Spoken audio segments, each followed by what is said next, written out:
नमस्कार मंडळी, मी शीतल आणि तुम्ही पाहताय दिल्लीकर मराठी। आजच्या व्हिडिओमध्ये मी तुम्हाला अहेव नवमीची संपूर्ण माहिती सांगणार आहे। अहेव नवमी बऱ्याच नावांनी ओळखली जाते। त्यामध्ये सौभाग्य नवमी, अविधवा नवमी, आई नवमी, मातृनवमी किंवा नवमी श्राद्ध ही सगळी अहेव नवमीचीच नावं आहेत। तर पितृपक्षामध्ये आपण 15 ते 16 दिवस श्राद्ध करत असतो। ज्यांना आपल्या मामाकडच्या आजीबाबांचं श्राद्ध करायचं असतं तर त्यांनी ते मातामह श्राद्ध घटस्थापनेच्या दिवशी केलं तरीसुद्धा चालतं। तर असा एकूण 15 ते 16 दिवसांचा हा कालावधी। यामध्ये प्रत्येकाच्या घरच्या तिथी वेगवेगळ्या असतात आणि त्यामध्ये आपल्याला आपल्या पितरांच्या नावाने श्राद्ध करायचं असतं। यामध्येच एक तिथी येते ती म्हणजे अहेव नवमी। ही आपल्याला खास सौभाग्यवती स्त्रियांच्या नावाने करायची असते। सर्व पितृतिथींमधील सगळ्यात वेगळी तिथी जी कोणती असेल तर ती म्हणजे अहेव नवमी। तर एक एक करून आपण सर्व माहिती जाणून घेऊया। त्यासाठी तुम्ही हा व्हिडिओ शेवटपर्यंत पहा। चॅनेलवर नवीन असाल तर सबस्क्राइब करा आणि व्हिडिओ पाहत असताना कमेंट्समध्ये लिहा मातृदेवो भव। चला तर मग व्हिडिओला सुरुवात करते। मंडळी, यंदा पितृपक्षामधली चतुर्थी तिथी जी होती ती क्षयतिथी असल्यामुळे ज्या दिवशी भाद्रपद कृष्ण अष्टमी आहे त्याच दिवशी अविधवा नवमी आलेली आहे। म्हणजे जरी आपल्याला बघायला कॅलेंडरमध्ये दिसत असेल की या दिवशी भाद्रपद कृष्ण अष्टमी आहे, पण त्या दिवशी नवमी तिथी आपल्याला साजरी करायची आहे। किंवा आपल्या घरातील ज्या स्त्रिया सौभाग्यवती म्हणून मरण पावलेल्या आहेत त्यांच्या नावाने आपल्याला अविधवा नवमी करायची आहे। नवमी श्राद्ध आपण ज्याला म्हणतो तर ते हेच। यंदा पितृपक्षामध्ये 7 ऑक्टोबर 2023ला म्हणजे शनिवारच्या दिवशी अहेव नवमी आलेली आहे। म्हणजेच काय, या दिवशी आपल्याला नवमी श्राद्ध करायचं आहे। सौभाग्यवती स्त्रियांबरोबरच आपल्या घरातील एखादा पुरुष जरी नवमी तिथीला गेलेला असेल तर त्याचं श्राद्धसुद्धा आपण या पितृपक्षातल्या नवमी तिथीला करू शकतो। तर बऱ्याच वेळा असंच असतं की विधवा स्त्रियांची वेगळी अशी पितृपक्षातली तिथी केली जात नाही। घरातील एखादा पुरुष हयात नसेल तर तो कोणत्या तारखेला गेला आणि त्या दिवशी तिथी काय होती त्यानुसार आपण पितृपक्षातली तिथी त्यांच्या नावाने पित्र म्हणून करत असतो। आणि त्याचबरोबर घरातील ज्या स्त्रिया मृत्यू पावलेल्या आहेत जर त्या विधवा असतील किंवा त्यांचं लग्न झालेलं नसेल तर मग बऱ्याच वेळा पुरुषांच्या तिथीबरोबरच त्यांचीही तिथी त्याच दिवशी करून त्यांना नैवेद्य दाखवला जातो। पण सौभाग्यवती स्त्रियांच्या बाबतीत काय असतं, भलेही त्या मृत्यू पावल्या त्या दिवशी कोणतीही तारीख असेल आणि कोणतीही तिथी असेल, म्हणजे नवमी सोडून बाकी कोणतीही तिथी असली तरी पण आपल्याला त्यांचं पितृपक्षातलं जे श्राद्ध आहे ते अहेव नवमीलाच करावं लागतं, कारण त्या सौभाग्यवती म्हणून मरण पावलेल्या असतात म्हणून। बाकी विधवा स्त्रियांची वेगळी अशी तिथी केली जात नाही। तर ज्यांच्या घरातील कुणी स्त्रिया सौभाग्यवती म्हणून मरण पावल्या असतील, अहेवाचं लेणं घेऊन त्यांना मृत्यू आलेला असेल, नवऱ्याच्या अगोदर ज्यांचं निधन झालेलं असेल, तर अशा सर्व स्त्रियांची तुम्ही अविधवा नवमी करू शकता। मग त्यामध्ये तुमची आई असू शकते, कुणाची सासू असू शकते, कुणाची काकू असू शकते, आजी असू शकते। तर अशा कोणत्याही स्त्रिया असेल तर त्यांच्या नावाने तुम्ही ही अविधवा नवमी करायची आहे। पितृजेवण तुम्हाला या दिवशी करायचं आहे। तर हे जेवण करण्यासाठी जसं आपण पुरुषांची तिथी करतो तर त्यासाठी बऱ्याच आपण पुरुषांना बोलवतो, स्त्रिया पण येतात जेवायला, पण या तिथीसाठी आपल्याला खास एखादी सुवासिनी स्त्री लागणार आहे। ती तुमच्या कुळातली असेल तरी चालेल, नसली तरी चालेल, पण एखादी सुवासिनी स्त्री तुम्ही बोलवावी आणि त्यासाठी तुम्ही तिला 1-2 दिवस अगोदरच सांगून ठेवावं। म्हणजे ऐन वेळा तुम्हाला कुणी भेटलं नाही तर मग उगाच तुमच्या मनामध्ये शंका राहील की कुणीच सुवासिनी स्त्री आपल्याकडे नव्हती। आणि ज्यांना कुणी मिळणारच नाही तर मग तुम्ही स्वतः तुमच्या घरातील त्या सुवासिनी स्त्रीच्या नावाने उपास करू म्हणून जेवलात, म्हणजे घरातील स्त्रीनेच त्या अहेव गेलेल्या स्त्रीच्या नावाने जेवण केलं तरीसुद्धा चालतं, काही हरकत नाही। तर तिचा जो नैवेद्य आहे तो तुम्ही तुळशीला दाखवला तरीसुद्धा चालतं। तर तुलसी माता जी आहे ती आपल्याला अखंड सौभाग्याचं वरदान देते। अहेव नवमीची तारीख मी तुम्हाला सांगितली, तर त्या दिवशी सकाळी लवकर उठा, तुमची स्वच्छतेची कामं आटोपून घ्या। जसं आपण आपल्या घरातील पुरुषांची पितृतिथी करतो, त्यांच्या नावाने पित्र करतो, तर घरातील पुरुष कसे त्या दिवशी सकाळी लवकर उठून तांब्यामध्ये पाणी, त्यामध्ये थोडंसं दूध आणि काळे तीळ मिक्स करून किंवा एखादं फूल ठेवून दक्षिणेकडे तोंड करून पित्रांना तर्पण करतात। तर या दिवशी घरातील स्त्रीने, त्यातल्या त्यात सुवासिनी स्त्री असेल किंवा नसेल तर विधवा असली तरी चालेल, पण त्या स्त्रीच्या नावाने तुम्ही तर्पण जरूर करावं। दक्षिणेकडे तोंड करून तुम्हाला तर्पण करायचं आहे। तुमचं तुळशी वृंदावन असेल ते तुम्ही स्वच्छ करू शकता। तुळशीजवळ जागा असेल तर तिथे रांगोळी काढू शकता। सौभाग्यवती स्त्रीची ही तिथी असल्यामुळे सौभाग्याच्या बाबतीत ज्या ज्या गोष्टी आहेत त्या सगळ्या आपण या दिवशी करू शकतो। तुळशी पूजनासह या दिवशी तुम्ही तुमच्या घराच्या मुख्य दाराच्या उंबरठ्याची सुद्धा पूजा करू शकता। तिथे लक्ष्मीची पावलं काढू शकता। जमल्यास या दिवशी तुम्ही उंबरठ्यावर हळदीचं लेपन सुद्धा करू शकता। त्याचबरोबर घरातील स्त्रीने या दिवशी आवर्जून आपल्या कुलस्वामिनीची सुद्धा पूजा करावीच।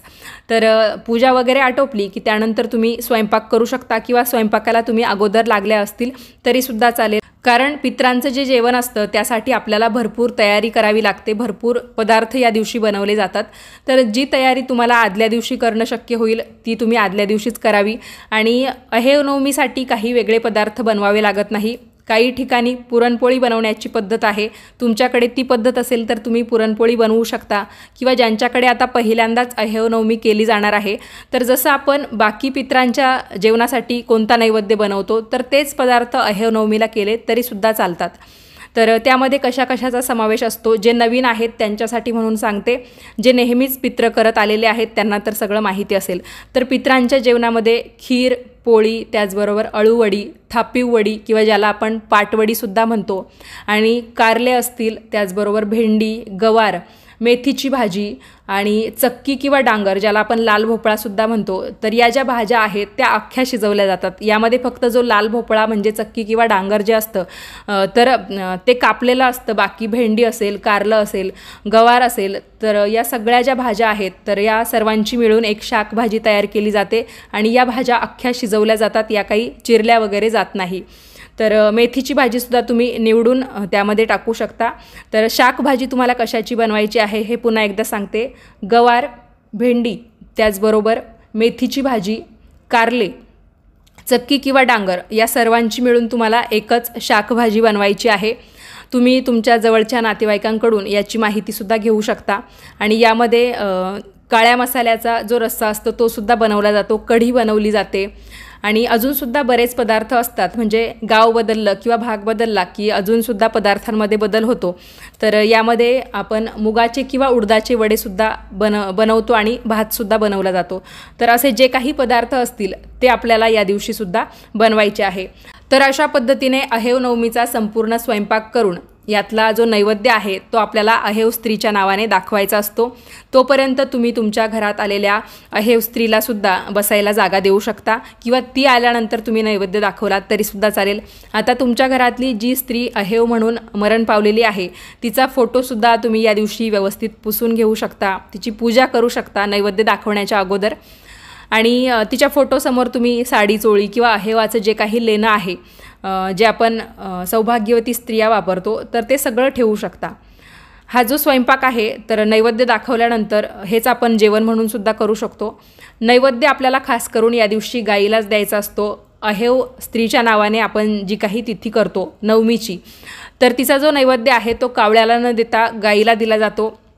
आणि जर तुम्हाला काही कारणांमुळे गाय वगैरे मिळाली नाही तर हा नैवेद्य तुम्ही तुळशीजवळ ठेवू शकता आणि नंतर तेच ताट तुम्ही तुमच्या घरामध्ये जी स्त्री सुवासिनी म्हणून आलेली आहे जेवायला तर ती सुद्धा देऊ शकता। पण जेव्हा आपल्याला गाईला हा नैवेद्य द्यायचा असतो तेव्हा तो कसा द्यायचा याची सुद्धा एक पद्धत आहे। तर त्यासाठी तुम्हाला काय करावं लागेल, तुम्हाला त्या पत्रावळीवर किंवा केळीच्या पानावर किंवा तुम्ही जे काही ताट घेतलेलं असेल नैवेद्य म्हणून दाखवायला, तर त्या ताटामध्ये सुरुवातीला तुम्हाला 2.5 पोळ्या चुरायच्या आहे। जसं आपण काला करतो ना त्या पद्धतीने 2.5 पोळ्या तुम्हाला चुरायच्या आहे। आता तुम्ही म्हणाल की 2.5 पोळ्या का चुरायच्या, तर जनरली आपलं सगळ्यांचं जे जेवण असतं तर छोट्या पोळ्या असतील तर आपण 2-2.5 पोळ्या सहज खातो। तर एक पोळी चुरणं ही योग्य वाटत नाही। तर एक सर्वसाधारण माणसाचा आहार कसा असतो त्या अंदाजानुसार 2.5 पोळ्या चुरल्या जातात। जर आपल्याला गाईला आणि कावळ्याला दोघांनाही नैवेद्य दाखवायचा असता, म्हणजे अहेव स्त्रीच्या ऐवजी दुसरी कुणाची तिथी असती, तर मग 2.5 पोळ्यांचे 2 ताटं तयार केले जातात। एक गाईला तो नैवेद्य दिला जातो आणि एक कावळ्याला दिला जातो। तर मग आपल्याला फक्त इथे त्या स्त्रीच्या नावाने करायचं आहे। तर फक्त 2.5 पोळ्या चुरायच्या, त्यावर खीर टाकायची, अजून आपण जे काही पितरांच्या जेवणामध्ये पदार्थ बनवलेले आहेत ते सगळे थोडे थोडे ठेवायचे आणि सगळ्यात शेवटी यावर कच्च्या शेवया आपल्याला ठेवायच्या आहे। तर अशा पद्धतीने हा नैवेद्य तयार होतो। आणि पितरांचा जो नैवेद्य आहे त्यामध्ये आपण स्वतः जेव्हा जेवतो, आपलं ताटातलं काही संपतं तेव्हा आपण परत परत ते घेतो। त्याच पद्धतीने आपण एकदा नैवेद्य दाखवला की त्यामध्ये परत परत वाढायला जात नाही। त्यामुळे अशा पद्धतीने हा नैवेद्य तयार करायचा आणि सगळ्यात शेवटी त्यावर कच्च्या शेवया थोड्याशा ठेवायला विसरायचं नाही। आणि नंतर तुम्ही हा नैवेद्य गाईला देऊ शकता। आणि जर तुम्हाला तुळशीला ठेवून नंतर सुवासिनी स्त्रीला द्यायचं असेल तर मग आपण जनरली कसं जेवण वाढतो ताटामध्ये तसं वाढलं तरीसुद्धा चालेल।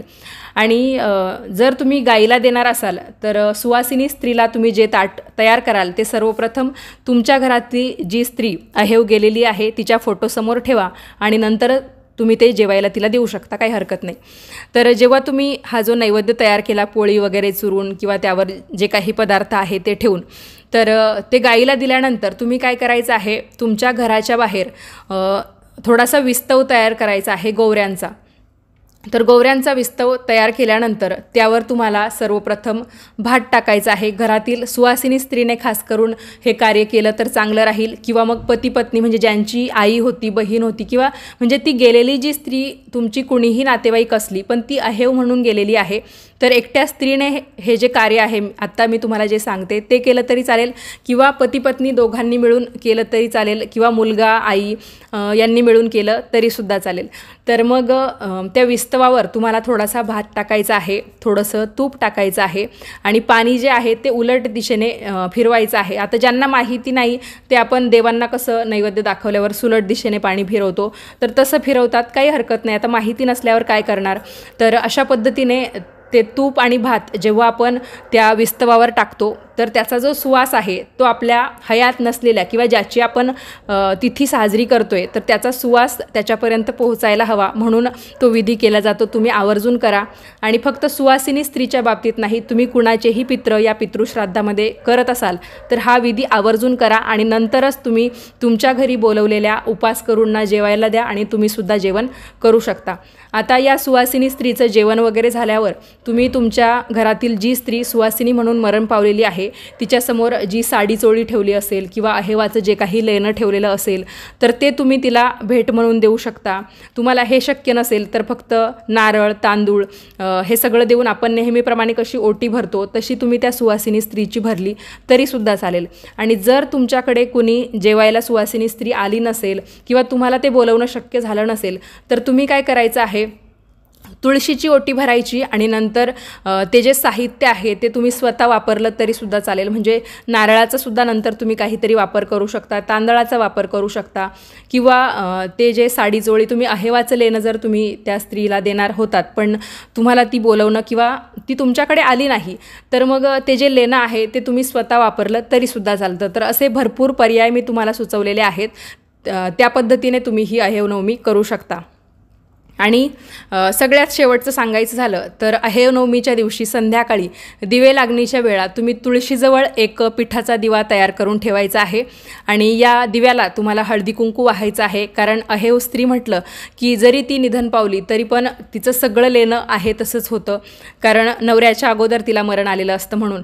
तर मग तुम्ही हा जो दिवा आहे त्याला हळदी कुंकू वाहायचा आहे आणि याच्या वातीची जी दिशा आहे ती दक्षिणेलाच करायची आहे, कारण पित्र कोणतेही असो त्यामध्ये स्त्री असली काय पुरुष असले काय, मग त्यात सुवासिनी स्त्री असली काय, पण त्यांची दिशा जी आहे ती दक्षिण दिशा आहे।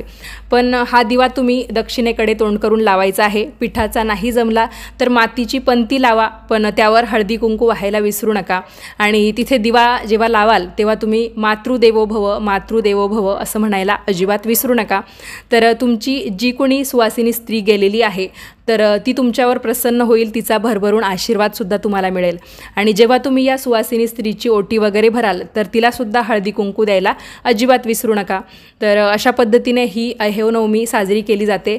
यामध्ये नियम काय पाळायचे मी तुम्हाला सांगितले आहे। जेवण वगैरे बाकी पितृश्राद्धासारखंच आहे, फक्त इथे आपल्याला कावळ्याला नैवेद्य न देता गाईला द्यायचं आहे, एवढंच लक्षात ठेवायचं आहे।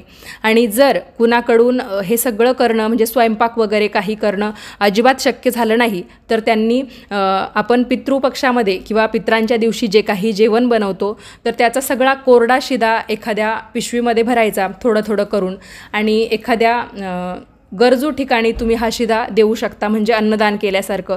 मग अनाथ आश्रम असेल किंवा अशा काही संस्था असतात की तिथे लहान मुलांना किंवा वृद्धांना ठेवलं जातं, त्यांची सेवा केली जाते, त्यांना अन्नधान्याची खरंच गरज आहे. तर तुमच्या आईच्या नावाने किंवा तुमच्या घरातील जी स्त्री अहेव गेलेली आहे तिच्या नावाने तुम्ही हे अन्नदान तिथे करू शकता. पैशांची मदत करण्यापेक्षा जेव्हा आपण ही अन्नाची मदत करतो तर ती अतिशय श्रेष्ठ ठरते. तर हा विचार तुम्हाला कसा वाटतो मला कमेंट्स करून नक्की कळवा.